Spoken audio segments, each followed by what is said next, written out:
Hello students, आप देख रहे हैं एजुकेशन मस्ती और मैं हूं शैलेंद्र। मैं आप लोग के लिए आज लेके आया हूं एक्सरसाइज 3.2 का पहला क्वेश्चन। और पहला क्वेश्चन, एक विद्यालय में एक गणित की पहेली की एक प्रतियोगिता हो रही है जिसमें लड़की है और लड़का है। यानी लड़की है और लड़का है तो दोनों की संख्या को हम एक को x और दूसरे को y मान लेते हैं। यानी मान तो इसलिए हम लोग लिख लेते हैं, हमने मान लिया कि लड़कियों की संख्या को x और लड़कों की संख्या को y। क्वेश्चन में कहा जा रहा है कि इस प्रतियोगिता में 10 स्टूडेंट्स भाग लेते हैं। इसका मतलब हो गया कि लड़कियों की संख्या और लड़कों की संख्या को हम ऐड कर दे तो हमको 10 मिल जाएगा। जैसे प्रश्न से लड़कियों की संख्या यानी x और लड़कों की संख्या यानी y, अगर दोनों को हम ऐड कर दे तो मेरे पास 10 विद्यार्थी मिलेगा। समीकरण 1 मिल चुका है। फिर हम लोग क्या करते हैं, क्वेश्चन में कहा जा रहा है कि यदि लड़कियों की संख्या, ध्यान से देखेंगे समीकरण कैसे बन रहा है। फिर कह रहा है लड़कियों की संख्या मेरे पास है कितना x, लड़कों की संख्या कितना है y से 4। देखिए जो क्वेश्चन में कहा जा रहा था हमने लिख दिया लड़कियों की संख्या x, लड़कों की संख्या y से 4 अधिक था, हमने अधिक कर दिया। यहीं पे कम रहता तो माइनस कर देते, से अधिक है यानी लड़कियों की संख्या लड़कों की संख्या से 4 अधिक है। अब इसी का हम समीकरण तैयार कर ले, x प्लस y जब इस तरफ आएगा तो minus y is equal to 4, समीकरण 2। अब हम समीकरण 1 और 2 के लिए ग्राफ का टेबल बनाएंगे। देखें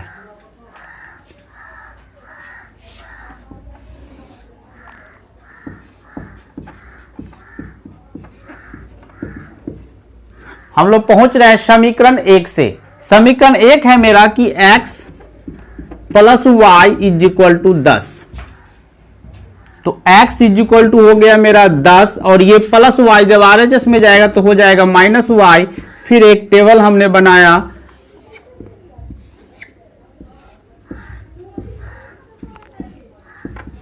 की जगह पे हमको अपनी इच्छा से कुछ डाल देना है। मान लेते हैं हम 5 डाल देते हैं। अगर 5 डालते हैं, सोच के देखिए, 10 माइनस 5 कितना 5, यहां लिख दिया हमने।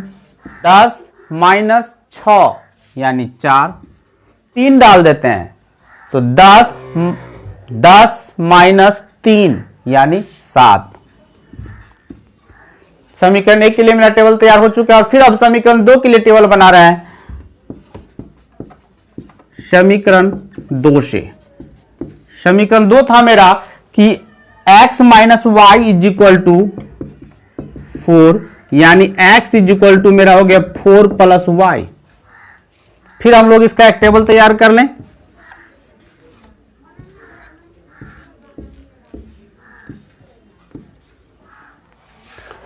अब y की जगह पे कोई सा भी एक मान डाल देते हैं हम लोग 3। तो 3 जो ही डालेंगे तो मेरा हो जाएगा 4 प्लस 3, तो 4 प्लस 3 7 6 डाल देते हैं। 4 प्लस 6 यानी 10। 3 डाल देते हैं, 3 तो डाल चुके हैं 4 प्लस 4 यानी 8। यानी इस तरह हमने समीकरण 1 और 2 दोनों के लिए हमने टेबल एडजस्ट किया। और फिर हम लोग क्या करेंगे, इसका एक ग्राफ प्लॉट करेंगे।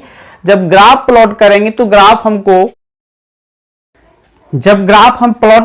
ग्राफ हमको इसका आएगा इस तरह का। और ये इस तरह के ग्राफ में हम देख रहे हैं कि दोनों समीकरण 7 और 3 पर कट रहा है। इसका कटान बिंदु 7 और 3 है। इसका मतलब हो गया कि x का मान 7 हुआ और y का मान 3 हुआ। यानी लड़कियों की संख्या मेरे पास हो गया 7 और लड़कों की संख्या हो गया 3। फिर हम लोग पहुंच रहे हैं नेक्स्ट क्वेश्चन पे। नेक्स्ट क्वेश्चन कहा जा रहा है कि 5 पेंसिल और 7 कलम का मूल्य 50 रुपया है। तो हम लोग मान लेते हैं कि एक पेंसिल का मूल्य x रुपया और एक कलम का मूल्य y रुपया। हमने मान लिया कि एक पेंसिल का मूल्य x रुपया और एक कलम का मूल्य y रुपया। प्रश्न से क्वेश्चन में कहा जा रहा है कि अगर एक पेंसिल का मूल्य x रुपया है तो 5 पेंसिल का मूल्य कितना होगा 5x, और एक कलम का मूल्य y रुपया है तो 7 कलम का मूल्य कितना हो जाएगा 7y।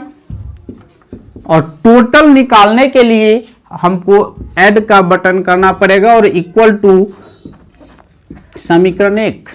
फिर क्वेश्चन में कहा जा रहा है कि 7 पेंसिल, यानी फिर अब एक पेंसिल का x था तो 7 पेंसिल का कीमत 7x, और फिर कहा जा रहा है कि 5 कलम, तो एक कलम का मूल्य था y तो 5 कलम का मूल्य 5y। तब जाके दोनों को ऐड करने पे हमको मिलता है 46 रुपीज, यानी दोनों को हमको ऐड करने के बाद इक्वल टू का बटन दबाना पड़ेगा, तब हमें मिलेगा 46 रुपीज। ये मेरा हो गया समीकरण 2। और सेम इसी तरह का क्वेश्चन हम लोगों ने पीछे बहुत सारा सॉल्व किया है। अगर प्रॉब्लम हो तो आई बटन पे क्लिक करके आप वहां देख सकते हैं। फिर हम लोग पहुंच रहे हैं नेक्स्ट क्वेश्चन पे।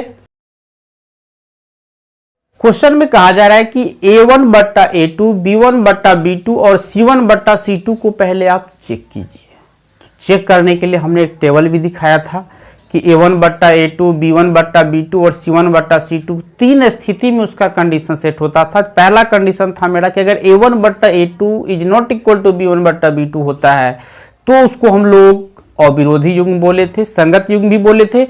और दूसरी स्थिति में हमने देखा था कि अगर A1 बट्टा A2 इक्वल टू B1 बट्टा B2 is not equal to C1 बट्टा C2 होता है तो उस स्थिति में हम लोग अविरोधी युग्म या असंगत भी बोले थे।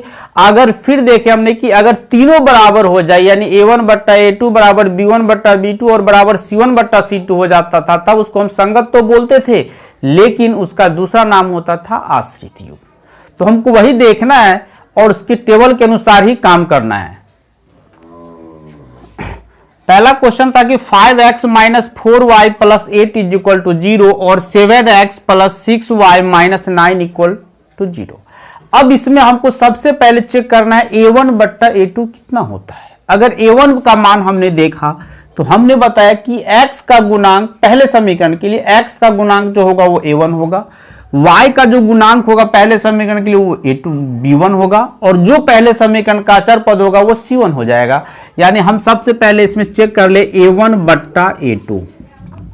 A1 बट्टा A2 देख रहे थे, इसमें A1 का मान 5 है और A2 का मान 7 है, यानी A1 के जगह 5 और A2 के जगह पे 7। फिर अगर हम B1 बट्टा B2 चेक कर ले, B1 बट्टा B2 हम देख रहे हैं, B1 का वैल्यू है -4 और B2 का मान है 6। कैंसिल करके 2 से 2 दूना 4 और 2 तिया 6, यानी -2 बट्टा 3। यानी हमने देख लिया कि A1 बट्टा A2 5 बट्टा 7 आया, B1 बट्टा B2 -2 बट्टा 3। यही दोनों जब बराबर नहीं हुआ तो हमको C1 बट्टा C2 की जरूरत ही नहीं है। यानी अगर A1 बट्टा A2 बराबर B1 बट्टा B2 हो जाएगा तब हम लोग C1 बट्टा C2 पे पहुंचेंगे। यहां पे तो हमको A1 बट्टा A2 और B1 बट्टा B2 बराबर पहले ही नहीं हुआ, तो हम लोग आगे बढ़ने की जरूरत ही नहीं है। यानी हमने देखा कि चूंकि A1 बट्टा A2 is not equal to है B1 बट्टा B2, और जब ऐसा होता है तो आप देखिए इस युग्म को हम लोग बोलते थे अविरोधी युग्म। अब क्वेश्चन में कहा जा रहा है कि इसका आलेख कैसा होगा, तो इसका आलेख होगा प्रतिच्छेदी। तो हमें यहां पे लिख देना है प्रतिच्छेदी।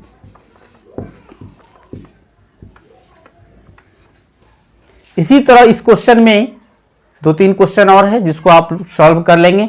फिर हम लोग पहुंच रहे हैं नेक्स्ट क्वेश्चन पे। 3x plus 2y equal to 5 और 2x minus 3y equal to 7। अब हम लोग सबसे पहले A1 बट्टा A2 चेक कर लें। A1 बट्टा A2 देखते हैं तो 3/2 है। फिर B1 बट्टा B2 चेक कर लेते हैं। B1 का मान 2 है और B2 का मान -3 है। हमने देखा कि A1 बट्टा A2 ये रहा 3/2 और B1 बट्टा B2 का मान रहा -2/3। ये दोनों बराबर नहीं है, यानी चूंकि A1 बट्टा A2 is not equal to है फिर B1 बट्टा B2, और जब ऐसा हो जाता तो इसको हम लोग कौन सा युग्म बोलते थे, ये हो गया मेरा अविरोधी या संगत युग्म, यानी यहां पे हम लोग लिख देंगे आंसर में संगत युग्म। उम्मीद है कि ये वीडियो आपको समझ में आया होगा, अच्छा लगा होगा। अगर अच्छा लगा हो तो हमारे वीडियो को लाइक करें, शेयर करें और सब्सक्राइब करें। धन्यवाद।